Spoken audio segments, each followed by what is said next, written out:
Hello everyone, this is Mohit and you are watching House of Cognizance, a free education revolution। तो ये जो series लेकर आए हैं स्टूडेंट्स, हम उन बच्चों के लिए लेकर आए हैं जो किसी भी टाइप की गवर्नमेंट जॉब की तैयारी कर रहे हैं, स्टेट गवर्नमेंट एग्ज़ाम की तैयारी हो रही है चाहे, या फिर कैंपस प्लेसमेंट से रिलेटेड अगर आप प्रिपरेशन कर रहे हो।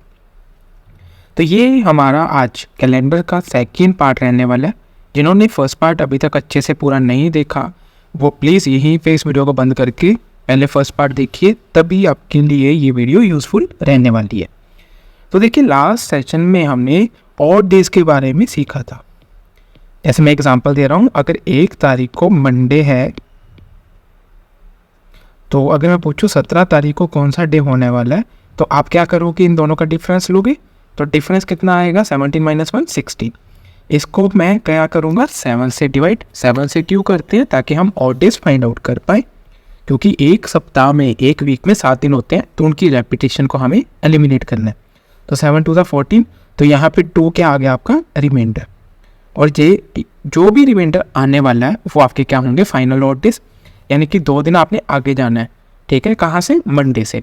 अगर पहला ट्यूसडे आएगा तो नेक्स्ट क्या आएगा, वेडनेसडे। यानी कि 17 तारीख को क्या रहने वाला है आपके पास, वेडनेसडे। अगर 1 तारीख को क्या है, मंडे। ये हम सीख चुके हैं। आज का जो सेशन है उसमें हम नेक्स्ट पड़ाव पे चलेंगे। अब देखो, अगर मैं आपको बोलूँ 1 जनवरी को 2002 को अगर मंडे था, तो 1 जनवरी 2003 को कौन सा दिन होने वाला है। अब देखो, यहाँ पे पहले सिर्फ और सिर्फ कुछ छोटी सी न्यूमेरिक वैल्यूज़ की बात हो रही थी, अब सालों की बात होने लग गई। आप सभी जानते हो स्टूडेंट कि 1 ईयर = 365 डेज। कौन से केस में, अगर ये नॉर्मल ईयर है। अगर लीप ईयर होता तो लीप ईयर में कितने डेज हो जाते, 366 डेज हो जाते। अब यहाँ पे बताओ, 1 जनवरी पे चले और 1 जनवरी पे अटक गए। 2002 भी मेरे पास नॉर्मल ईयर है, 2003 भी मेरे पास क्या है, नॉर्मल ईयर है। मैं बिल्कुल बेसिक से समझा रहा हूँ आपको। अगर आप 2000 देखो, अभी अगर हम नॉर्मली भी ये चीज़ सोचते हैं, मान लो इस साल आपका बर्थडे अगर मंडे को आ रहा है, तो हम सोचते हैं ना कि नेक्स्ट ईयर कौन सा दिन होगा जब मेरा बर्थडे आएगा, ठीक है। तो मोस्ट प्रोबेबली या तो वो ट्यूसडे होता है, ट्यूसडे नहीं होगा तो क्या होगा, वेडनेसडे होगा। ये क्यों, अगर आपके पास नॉर्मल ईयर से नॉर्मल ईयर जा रहे हो तो आपका क्या आ जाएगा, मंडे से ट्यूसडे आ जाएगा। अगर लीप ईयर में जा रहे हो तो ट्यूसडे की जगह वेडनेसडे आ जाएगा। ये भी बहुत सिचुएशन में फेल हो जाता है। कैसे कैसे होगा वो चीज़ हम आगे जाके डिस्कस करने मिले। तो अब देखो, 1 जनवरी से 1 जनवरी पे आए, साल चेंज हो गया। तो मुझे बताओ आप कितने दिन कंप्लीट करके आ रहे हो। तो एक साल से दूसरे साल में जाने में तो आपको नहीं कितने दिन पार किए, 365 डेज एक साल में, क्योंकि ये नॉर्मल ईयर्स की बात है। अब ये तो ऑड डेज हो गए 365। तो अगर आप इसको 7 से डिवाइड करते हो तो देखो, मैंने आपको पहले भी सिखाया था लास्ट क्लास में कि 365 दिन यानी कि 52 वीक्स और 1 एक्स्ट्रा डे। तो आप मुझे बताओ, 52 हफ्ते तो आपके 7 से क्या हो जाएंगे, कैंसिल आउट। तो रिमाइंडर कितना आने वाला है, यहाँ पे आपके पास 1 आने वाला है। 1 रिमाइंडर आने वाला है, यानी कि अगर मंडे था 1 जनवरी 2002 को, तो 1 जनवरी 2003 को क्या रहने वाला है, ट्यूसडे। ये चीज़ आप तभी समझ पाओगे अगर आपने फर्स्ट वीडियो देखी हुई है। जैसे मान लो मैं आपको पूछूं, अब नॉर्मल देखो, 1 साल की बात करते हैं, 1 ईयर की। 1 ईयर में कितने ऑड डेज होंगे, तो 1 साल में 365 दिन होते हैं, डिवाइडेड बाय 7 करा तो रिमाइंडर कितना आएगा, 1। यानी कि 1 ऑड डे। यानी कि अगर आपका ये साल, मान लो 2023 की बात करो, अगर ये साल मंडे से स्टार्ट हुआ है ना, तो 2024 कहाँ से स्टार्ट होगा बेटा, आपका ट्यूसडे से। अगर ये साल ट्यूसडे से स्टार्ट रहा होगा तो नेक्स्ट ईयर कब से स्टार्ट होगा आपके पास, वेडनेसडे से। ये चीज़ आपने ध्यान रखनी है, क्योंकि हम नॉर्मल ईयर से जा रहे हैं। अगर लीप ईयर से जा रहे होते तो उस केस में क्या होता है वो भी देखिए। अब मान लो अगर मैं बोलूँ 1 जनवरी 2004 को था मंडे, और आप जा रहे हो 1 जनवरी 2005 को, तो उस दिन कौन सा दिन होने वाला है। तो आप देखो, 2004 जो है बेटा वो आपका क्या है, लीप ईयर है। यानी कि यहाँ पे 29 फेब आने वाली है, 29 फेब आने वाली। यानी कि इस बार 2004 से 2005 जाने में आपने 365 की जगह कितने दिन क्रॉस किए, 366 दिन। 7 से डिवाइड करो, कितने रिमाइंडर कितना आएगा आपके पास, 2 आने वाला है। दो रिमाइंडर का मतलब क्या है कि अगर मंडे था 1 जनवरी 2004 को, तो 1 जनवरी 2005 को कौन सा दिन रहने वाला है? मंडे के बाद एक छोड़ा ट्यूसडे, नेक्स्ट छोड़ा वेडनेसडे, तो आपके पास 1 जनवरी 2005 को क्या होगा? वेडनेसडे होगा। आप नॉर्मल कैलेंडर खोल के भी चेक कर सकते हो। अगर ये नॉर्मल ईयर मंडे से स्टार्ट हो रहा है तो नेक्स्ट ईयर आपका ट्यूसडे से ही स्टार्ट होगा, अगर क्या है? Normal year. अगर लीप ईयर है ये वाला साल 2000 अगर 24 की बात करो, मान लो 2024 अगर मंडे से स्टार्ट हो रहा है तो डेफिनेटली 2025 होने वाला है बेटा, वो आपका वेडनेसडे से ही स्टार्ट होगा, क्योंकि हम 29 फेब यानी कि एक दिन एक्स्ट्रा क्लोज करके जा रहे हैं। तो अब यहाँ पे याद रखो, नॉर्मल ईयर में कितने और डेज होते हैं आपके पास? एक और डे होता है। और लीप ईयर्स में कितने और डेज होते हैं? 2 और डेज होते हैं। अब इसी कॉन्सेप्ट का यूज़ करके हम अपनी टाइप कवर करेंगे। आज की टाइप बहुत इंपॉर्टेंट है, ठीक है। टाइप 3 है हमारी आज की। 2 टाइप्स हमने प्रीवियस सेशन में कवर करी थी। ये वो केसेस हैं जिसमें देखो आप ध्यान से, when difference is only in years, यानी कि डेज आपके सेम रहने वाले हैं। अगर 10 जनवरी से चले तो 10 जनवरी ही उतरोगे, पर आपका क्या चेंज होगा? ईयर चेंज हो जाएगा। यानी कि 2010 थे तो 2029 में पहुंच गए, 25 में पहुंच गए। इस वजह से हम डिस्कस करेंगे। मैं फिर कह रहा हूँ, difference is only in years, यानी कि ईयर्स में ही चेंजेस आएंगे, डेज में कोई भी चेंजेस नहीं आने वाले। तो देखो कैसे करेंगे। सबसे पहले आप सभी को पता लग गया, नॉर्मल ईयर्स में कितने और डेज होते हैं? एक और डे होता है। और लीप ईयर में कितने और डेज होते हैं? 2 और डेज होते हैं। अब देखो 2010 से 2029 तक जाना है, तो 2010 के नॉर्मल ईयर है तो एक और डे आ जाएगा। 11 में भी एक और डे, 12 में 2 और डेज आ जाएंगे, क्योंकि 12 जो है बेटा 2012 4 से डिविजिबल है, तो लीप ईयर हो गया। 13 में बात करें तो कितने आ जाएंगे? एक, फिर 14 में एक, 15 में एक, ऐसे चलता जाएगा। यानी कि अगर मैं आपको एक सिंपल सा बोलूँ स्टेटमेंट, तो मैं बोल सकता हूँ कि एक ऑड डे तो हर किसी में आने वाला है, एक सिंगल ऑड डे तो हर ईयर में है, चाहे वो नॉर्मल ईयर है चाहे वो लीप ईयर है। बट एक एक्स्ट्रा वहाँ क्रिएट हो जाएगा जहाँ पे क्या होने वाला है? आपके पास लीप ईयर होने वाला है। अब देखो 2001 से 2005 तक जाना है तो कितने आपके पास ऑड डेज आ जाएंगे? देखो 2001, 2, 3, 4, 5। देखो इसमें कितने हैं? एक और डे, इसमें भी एक और डे, इसमें एक और डे, और इसमें कितने आएंगे? 2 और डेज, ठीक है। तो 5 में तो पहुंच जाओगे ना, इसको तो काउंट नहीं करने वाले हम, क्योंकि 5 में तो पहुंच रहे हो, तो यहीं से पड़ाव को क्रॉस करके जा रहे हो। कितने और डेज आ गए टोटल? 2 + 3 5 और डेज आ गए। अब इसको डायरेक्टली कैसे काउंट करोगे? आपने क्या करना है, 2001 से 2005 जा रहे हो तो 5 में से 1 माइनस करोगे, 2005 में से 1 माइनस करोगे तो कितना आएंगे? 4 साल, यानी कि 4 और डेज आने वाले हैं। बट आप एक चीज़ चेक करो, क्या 2001 से 2005 जाने में कोई लीप ईयर आया? कितने लीप ईयर आए? एक लीप ईयर आया, तो उसका एक एक्स्ट्रा और डे जो मिसिंग था वो हमने ऐड कर दिया, तो कितने और डेज आ गए? 5 आ गए। तो आप देखो बिल्कुल आप क्या करने लगोगे? मैच करने लगोगे। ये देखो पहले भी हमने भी नॉर्मली कैलकुलेशन से ये तो निकाला था, ठीक है। तो इन चीज़ों का ध्यान रखना है। अब मैं इसको प्रॉपरली सॉल्व करके दिखाता हूँ। अगर ये नोट करना है तो आप वीडियो को पॉज करके नोट कर सकते हो।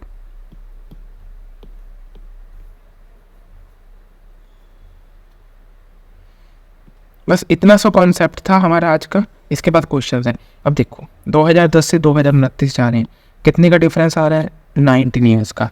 19 ईयर्स का डिफरेंस आ रहा है, यानी कि हर एक ईयर में एक एक और डे होगा, तो 19 और डेज तो आएंगी, प्लस कुछ क्या आएंगे? लीप ईयर आएंगे। और लीप ईयर का एक एक और डे हमने क्या कर दिया? मिस, उसको लिखते हैं। तो 2012, 16, फिर 20, फिर 24, ये लीप ईयर्स आने वाले हैं मेरे पास 29 तक। तो कितने लीप ईयर्स आ गए बेटा? टोटल 4। तो 4 इनके और डेज और ऐड हो जाएंगे, तो 19 + 4 कितना हो गया मेरे पास? 23। बस अब इस 23 का क्या करना है बेटा? आपने इसको डिवाइड करना है 7 से, ताकि मेरे पास एक छोटा इंटीजर वैल्यू आ जाए। तो 23 को 7 से डिवाइड किया तो 7 × 21, तो 2 और डेज आ चुके हैं। यानी कि 2 दिन आपने कहाँ जाना है बेटा? आगे जाना है। 2 दिन आगे जाने का क्या मतलब है? हाँ जी, सैटरडे से स्टार्ट किया तो पहला एक आएगा संडे, देन क्या आएगा आपके पास? मंडे। तो इस दिन क्या होने वाला आपके पास? मंडे।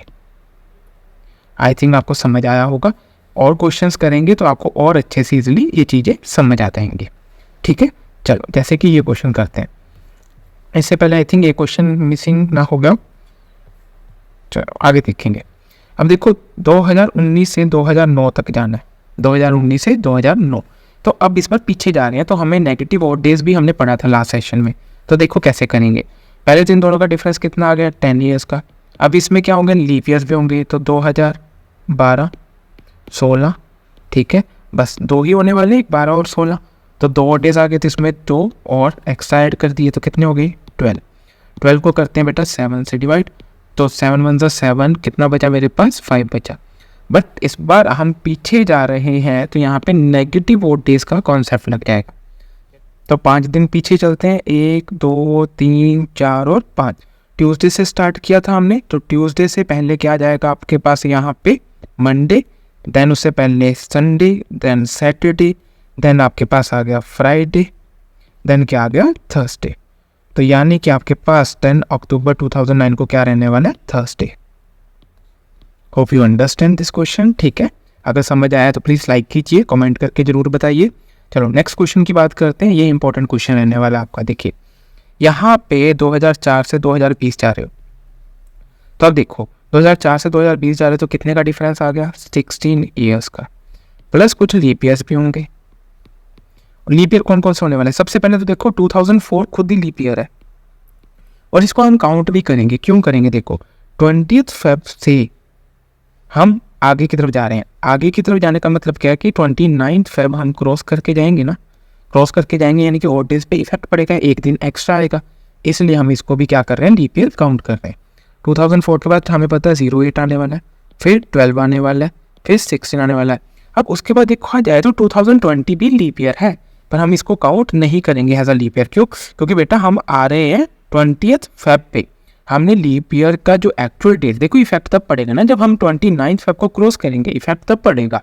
उससे पहले तो कैलेंडर बिल्कुल सेम रहने वाला है आपका। जैसे 29 फेब मेरा क्रॉस होगा, तब मैं बोलूँगा कि हाँ जी मेरा ये लीप ईयर था, अदरवाइज उससे पहले तो कोई इफेक्ट ही नहीं पड़ रहा था। तो इसलिए 20 फेब में लीप ईयर काउंट नहीं होगा 2020, क्योंकि हमने अभी 29 फेब क्रॉस नहीं की। तो यहाँ पे 2020 जो है वो लीप ईयर काउंट नहीं होगा। तो कितने हो गए, 1 2 3 4, तो कितना आ गया total odd days 20 divided by 7। तो यहाँ पे कितना आ चुका है आपके पास, 7 2 14, तो 6 आ गए। अब आगे चल रहे हैं 6 में, तो संडे के बाद पहला मंडे, दूसरा ट्यूसडे, तीसरा वेडनेसडे, चौथा थर्सडे, पांचवा फ्राइडे, छठा सैटरडे। तो यानी कि यहाँ पे आपके पास कौन सा दिन रहने वाला है स्टूडेंट, सैटरडे रहने वाला है। आई थिंक आपको ये चीज़ समझ आई होगी। बात करते हैं नेक्स्ट क्वेश्चन की। अब देखो 2024 से 2012, अब देखो पीछे की तरफ जा रहे हैं, तो 12 से 24 के बीच का डिफरेंस कितना आ गया, 12 आ गया। अब इसके बाद ये होगा मेरे पास नॉर्मल ईयर्स काउंट कर लिए, प्लस इसके अंदर कुछ लीप ईयर्स होंगे, तो उसके भी ऑड डेज काउंट करने। तो लीप ईयर कौन कौन से होंगे, देखो सबसे पहले क्या मैं 12 काउंट करूँगा, नहीं करूँगा।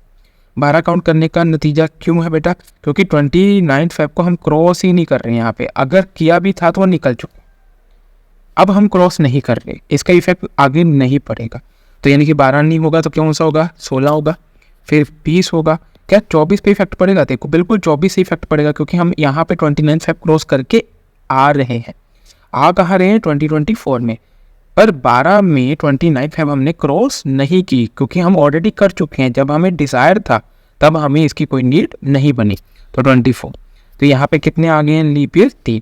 तो 12 और 3 कितना हो गया, 15। 7 से डिवाइड किया तो कितना आ गया, 1। बट अब यहाँ पे -1 लेंगे, क्योंकि हम पीछे की तरफ जा रहे हैं। तो मंडे था, तो इससे एक दिन पहले क्या होने वाला है स्टूडेंट, आपके पास संडे। आई थिंक आपको ये चीज़ें समझ आई होंगी, ठीक है।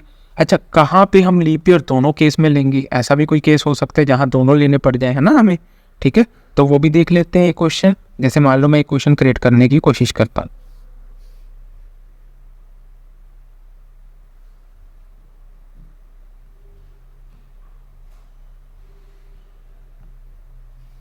ये इसी को रब कर लेते हैं।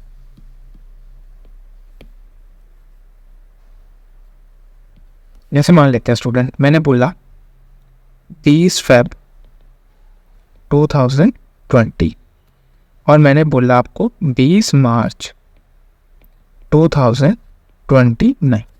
तो यहाँ पे देखिए, यहाँ 28 ले लेते हैं, क्योंकि दोनों लीप ईयर ही हो जाएंगे, इससे इजी रहेगा। तो सबसे पहले इन दोनों का डिफरेंस कितना आ रहा है, 8 का, प्लस लीप ईयर। देखो 20 काउंट होगा, बिल्कुल काउंट होगा, क्योंकि हमें 29 फेब काउंट करनी पड़ेगी क्योंकि हम क्रॉस करके जा रहे हैं। फिर 24 काउंट होगा, बिल्कुल होगा। देन क्या 28 काउंट होगा, बिल्कुल होगा, क्योंकि हम 29 फेब को क्रॉस करके 20 मार्च पहुंचेंगे। तो यहाँ पे 3 लीप ईयर काउंट होने वाले हैं। तो 8 और 3 कितना हो गया मेरे पास 11, 7 से डिवाइड किया तो मेरे पास कितना आ जाएगा 7 1 + 7, तो 4 विल बी द रिमाइंडर। यानी कि यहाँ पे अगर मंडे था तो यहाँ पे क्या होने वाला है, पहला Tuesday, then Wednesday, then Thursday, then Friday. तो यहाँ पे आपके पास फ्राइडे रहने वाला है।